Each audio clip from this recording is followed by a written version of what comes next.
The bakery that never slept. When the blizzard trapped the town, his small bakery stayed open, and every loaf he baked carried a secret message of hope. On the corner of Maple and Fifth stood a little bakery that never truly went dark. By day, it smelled of sugar and butter and the softest bread anyone in town had ever tasted. By night, golden light spilled from its frosted windows and drifted across the empty street like warmth looking for someone to hold.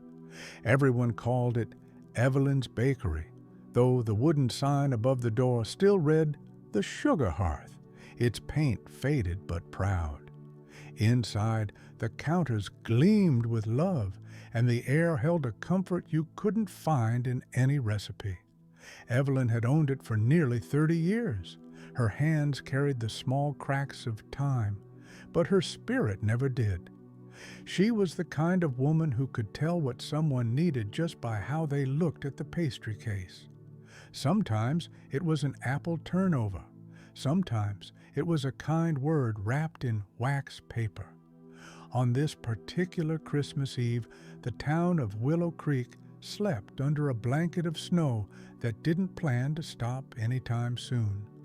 Cars were parked, lights were low, and chimneys whispered secrets to the sky.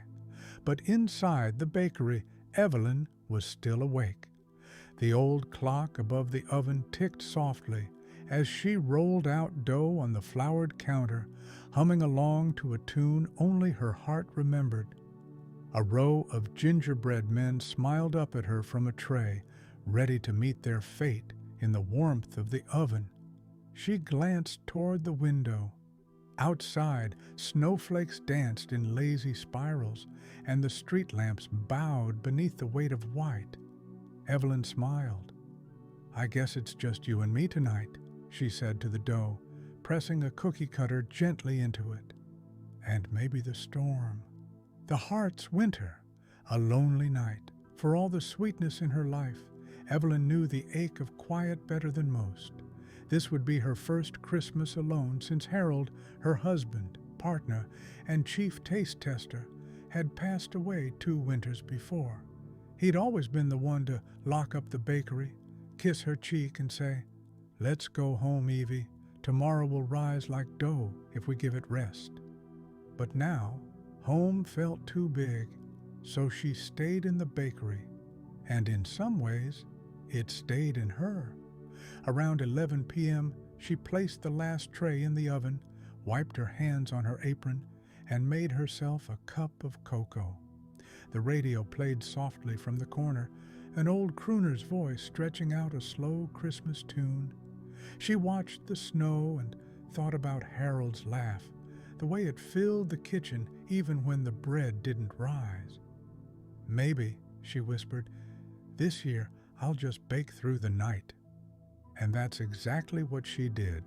She made brioche rolls, cranberry tarts, sugar cookies in the shape of stars, and something new she called midnight loaf, soft bread brushed with honey and sprinkled with nutmeg. The smell curled through the air like a memory of kindness. By the time the clock struck midnight, the bakery looked like a miracle made of flour and faith. Every counter sparkled with trays of golden warmth. But the world outside was still, silent, asleep. And Evelyn, despite the glow, felt a heaviness settle in her chest. "Who am I doing all this for?" she asked the empty room. The oven ticked. The snow answered with silence, the spark of wonder, visitors in the storm. At midnight, a knock came at the door. It startled her enough that she dropped her wooden spoon. Few people ever came out in weather like this. She wiped her hands, stepped to the window, and peered through the fogged glass. Outside stood a boy, no more than 10, bundled in a coat 2 sizes too big, his cheeks red, his gloves missing 1 finger. Behind him, a man held a flashlight and a look of apology. Evelyn hurried to unlock the door. A gust of cold air swept in, carrying flakes that melted on the floor. "I'm sorry," the man said quickly. "We saw the light. My truck broke down a mile back, and this little one's freezing." The boy looked up at her with eyes too tired for his age. "It smells like Christmas," he said softly. Evelyn's heart broke in the most beautiful way. "Well then," she said, "you'd better come in before the cookies get lonely." They stepped inside, stamping snow from their boots. The man introduced himself as Tom, a delivery driver trying to get his nephew Eli to his sister's house for Christmas morning.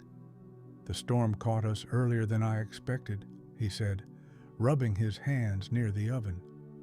"We'll be out of your way once the tow truck comes." Evelyn smiled. "There's no rush.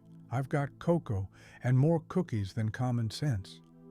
She poured 3 mugs and set them on the counter.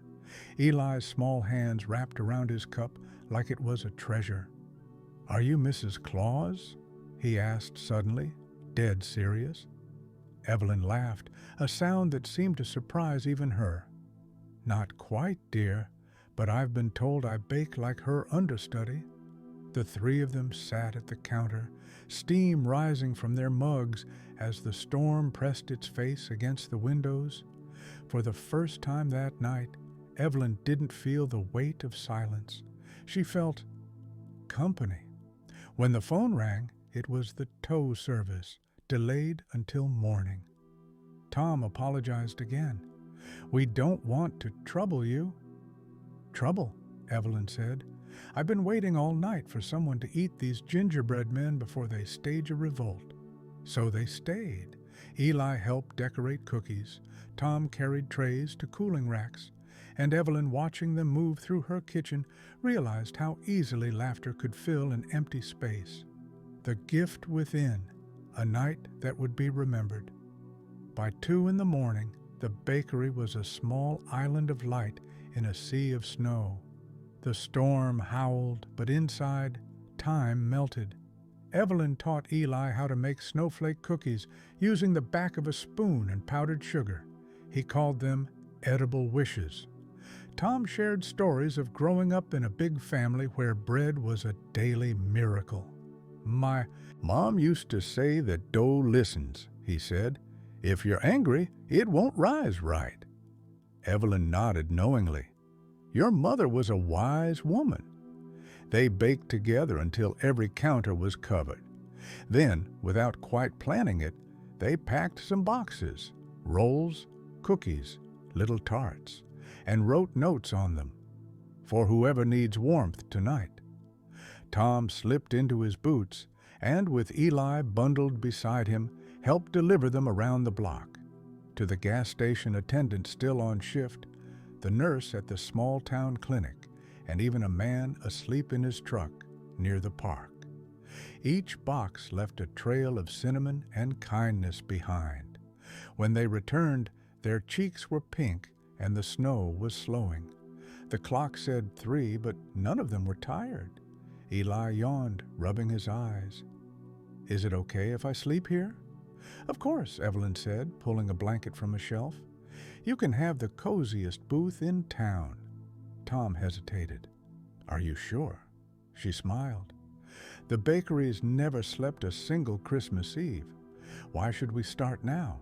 He chuckled softly. "You're an angel, you know that?" She waved a hand. "No, dear, just a baker with too much flour and not enough sense to go to bed." The whisper of Christmas, morning and meaning. When dawn finally came, it arrived quietly. Snow rested in clean drifts against the door. The first rays of light slipped through the frosted glass, brushing gold over every loaf and cookie. Evelyn awoke in her chair near the window, wrapped in her apron, the soft snore of Eli coming from the booth behind her. For a second, she thought she'd dreamed the whole night. Then she saw the half-empty cocoa mugs, the flower footprints by the door, and Tom asleep at the counter with a note from the tow company beside him. She rose slowly, her bones reminding her that she was not as young as her heart pretended. She started a fresh pot of coffee and looked around the room. The bakery was a mess, a beautiful, joyful mess. Flour dust shimmered in the morning light. Cookie trays leaned like sleepy soldiers, and near the window 3 untouched gingerbread men stood together, hand in sugary hand. When Tom woke, they shared breakfast of warm rolls and quiet smiles. Eli blinked at the window, wide-eyed. "Look," he said, "the storm stopped." Outside, the town sparkled like it had been built entirely of glass. The sky was clear, and the air carried that crisp smell that only happens once a year, when the world seems newly baked. Tom stood adjusting his coat. "I can't thank you enough." Evelyn touched his arm. "You already did. You helped me remember what this place was always for." He tilted his head. "Baking?" She smiled. "No, belonging." They loaded their things and promised to visit again on their way back through town. Before leaving, Eli ran to the counter and pressed a small candy cane into her palm. "For you," he said, "so you don't get lonely again." Evelyn blinked away a tear. "Oh, sweetheart," she whispered, "you've given me the busiest night of my life." When the door closed and the bell above it chimed, the bakery was quiet once more, but never again empty. She looked at the trays, still half full of bread, and began packing new boxes. Outside, neighbors were waking to snowdrifts and the scent of cinnamon in the air. She placed the first box on the doorstep for the mail carrier, another for the grocer, one more for the librarian, who always worked too hard. By noon, the sugar hearth was filled with people, not customers exactly, friends. The news had spread that Evelyn had stayed up all night baking, and half the town came by to make sure she hadn't run out of joy. She hadn't. If anything, she had more. Laughter poured from the bakery like heat from the ovens. Someone played music on a phone. Kids leaned on the counter, icing cookies. Someone else started a small snowball fight right in the doorway. Evelyn didn't stop them. She just laughed until her cheeks hurt. And as evening settled again, she finally turned off the open sign, locked the door, and stood in the middle of her kitchen.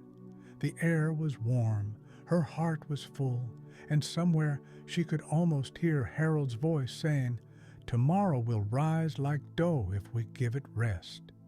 She closed her eyes and whispered, "You were right, love, but some nights are worth staying awake for." The bakery lights dimmed and the ovens cooled, and outside the snow began again, soft, forgiving, endless. But inside, the sugar hearth held its glow as if the walls themselves were made of kindness. And that's how Christmas found its way into another heart.